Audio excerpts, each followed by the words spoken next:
Eto na nga mga sangkay, meron na naman po tayong ide-debunk at isusumbong ngayon. Isasama po natin sa listahan ng NBI at saka pulis, no? Isa pong DDS influencer sa Facebook mga sangkay ang nagkakalat po ng fake news patungkol po kay Pangulong Bongbong Marcos. Pag-usapan po natin.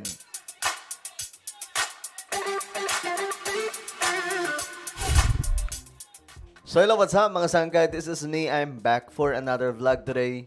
Kamusta po mga kababayan? I hope na ayos lamang po tayo dyan mga sangkay.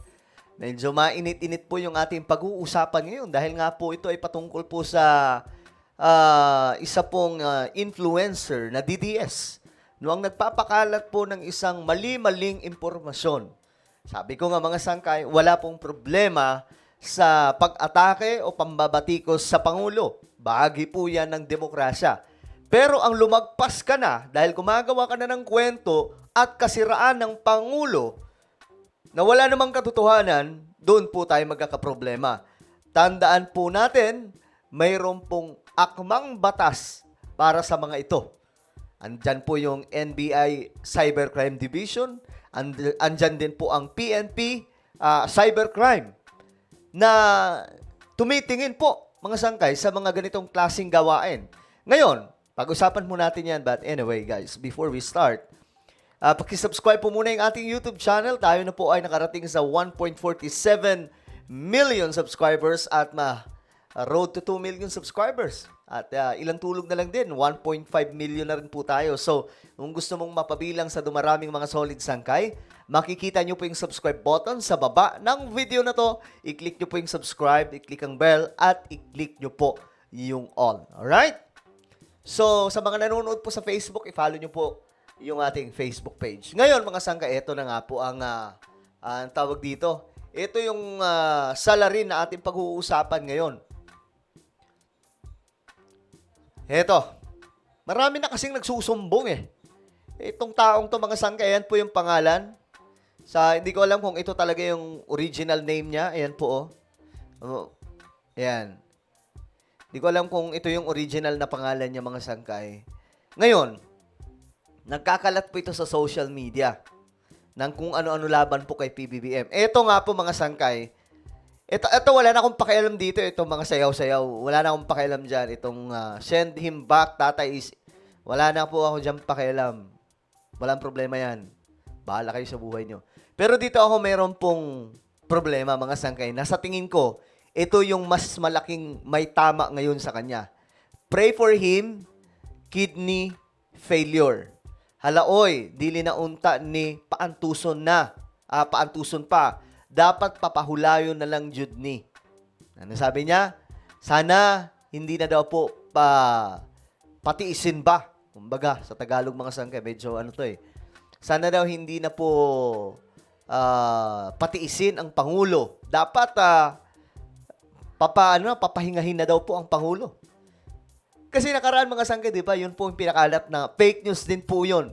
Na sinasabing may kidney failure daw po si PBBM. Alam niyo mga sangkay, ang katotohanan dyan, iisa na lamang po yung kidney ng ating Pangulo. Kaya nga po hindi siya pwedeng suminghot. Hindi siya pwedeng magbisyo. Hindi siya pwedeng manigarilyo. Hindi rin siya pwedeng mag-iinom ng alak. Bakit? Aba, isa na lang ang kidney mo. Paano po natin nasabi yan, mga sangkay? Ito. Pakita ko lang sa inyo saglit para siyempre malaman po ninyo na totoo ito. Bongbong Marcos. Ito natin.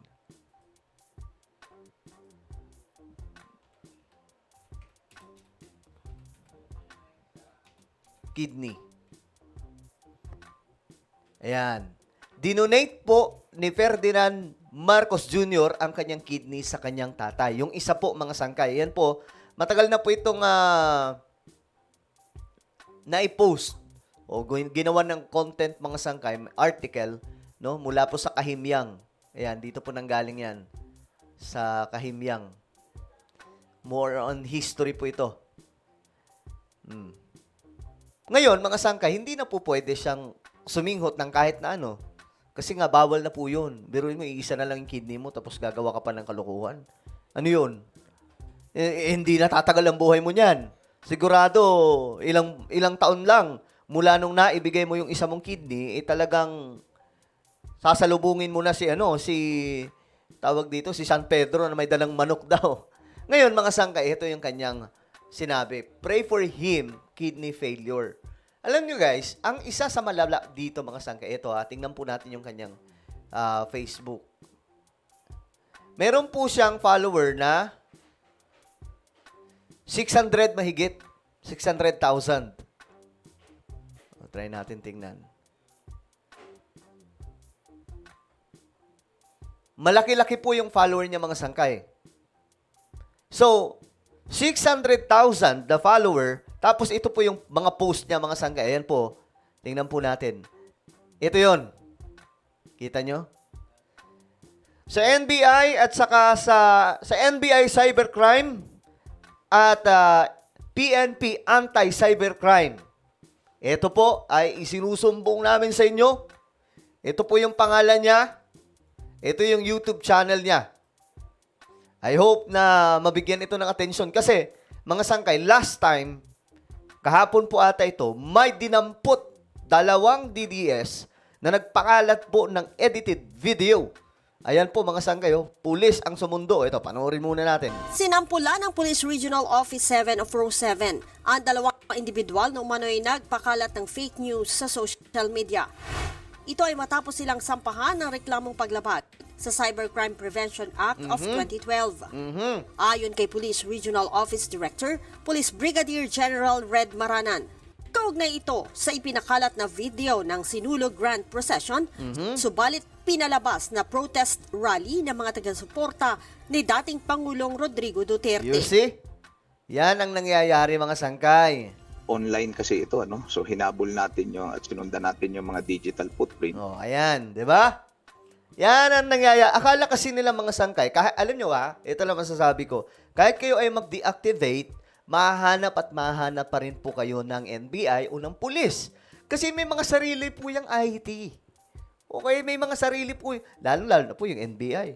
Ultimo cellphone mo, ultimo kahit na anong gadget mo, kaya po nilang halungkatin eh. Ganun po kagagaling yung mga yan.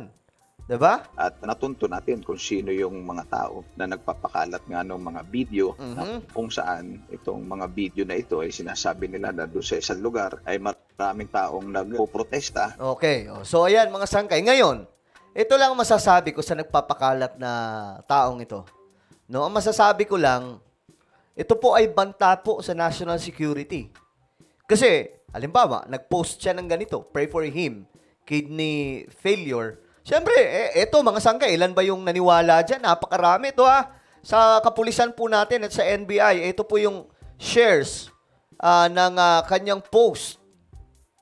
Tingnan natin, nandito yan.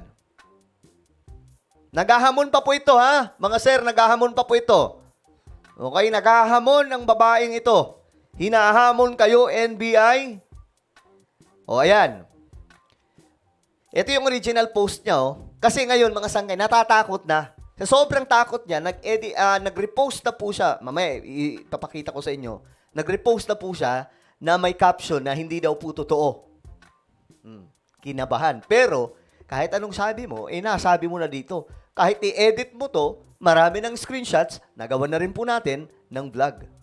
So, good luck sa'yo, pare koy. Ayan, mayroon pong, mga sir, sa NBI at saka sa PNP, mayroon po siyang 4,000 shares. Okay? Meron din pong 6,000 na comments at 36,000 na reaction. Ngayon, kayo na po ang bahala dito, mga sir, kasi marami po itong pinapakalat dito, talagang naghahamon po siya. Naghahamon po siya ng, hinahamon niya po dito kayo eh. Ito sinayawan pa nga kayo dito. Tsaka marami itong sinasabi. Ayan, no. Yan, no, mga sangkay. Hindi ko na yan. Baka maraming maasar lang. Alam niyo naman yung mga loyalista. Ngayon, mga sangkay, share niya po ito. Ayan po. Hala, sabi niya, ug dili pa ni tinuod, please ung tama tinuod na. Kita niyo, mga sangkay? Alam niyo, Ang mali pa niya dito mga sangkay, sinabi po niya na hindi daw po totoo, pero may karugtong. Ito ha, may karugtong pa. Unta matinuod na. Sana daw magkatotoo na. So, I'm calling the attention of NBI Cybercrime at maging yung PNP Anti-Cybercrime. I hope na mabigyan po ito ng atensyon. Isama nyo na po sa listahan itong pangalan ng ito. Kasi alam nyo guys, wala namang problema kung matake. Atake kayo, walang problema dyan. Pero kung gagawa ka na kayo ng fake news, mag-i-edit kayo ng video o di kaya naman maglalagay kayo ng mga post na ganito ang presidente ngayon, may sakit siya, ganito. Aba, may kalalagyan kayo niyan. May pananagutan kayo sa inyong post niyan. O, 'di ba? So ngayon, good luck. Alam nyo, sabi ng iba, kung asan man to, nasa ibang bansa man, o kahit nasaan pa, yung tawag ito, mga sangkay, may kalalagyan to. Sigurado, kapag ka napansin po ito ng NBI. Alright? So, ano po ang inyong opinion? Ikalat nyo po itong ating vlog ngayon para marami pong makaalam, especially yung NBI at saka PNP. Alright? Meron po tayong YouTube channel, Sangkay Revelation. Hanapin nyo po ito sa YouTube. Kapag nakita nyo na, i-click nyo po yung subscribe, i-click ang bell, at i-click nyo po yung all. Ako na po ay magpapaalam. Mag-iingat pong lahat. God bless everyone.